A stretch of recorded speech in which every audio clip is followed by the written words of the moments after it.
Hi, I'm Joette Calabrese, and I'm a homeopathic consultant. I specialize in working with families and teaching moms the benefits of homeopathy.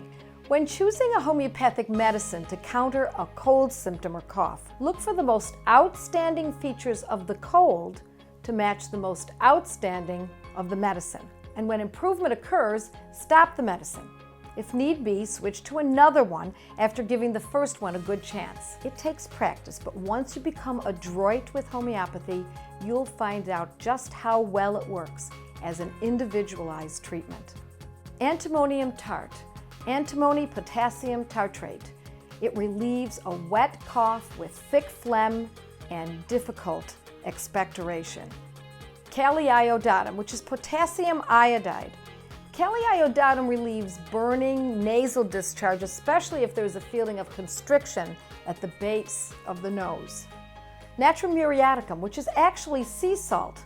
Natmur relieves a runny nose alternating with periods of dryness and stinging of the nasal cavity.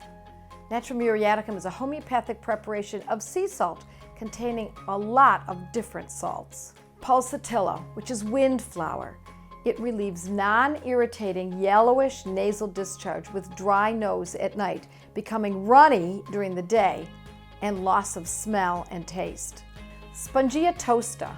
This is sea sponge. It relieves a croupy, barking cough, especially after a chill or cold weather. It's made from dry, roasted sponge skeleton. When breathing the crushed, roasted sponge, one would choke and start coughing, making bark-like sounds, similar to a seal. What homeopathic medicines offer to a family is empowerment. It allows you to take full control as much as you possibly can in situations of illness.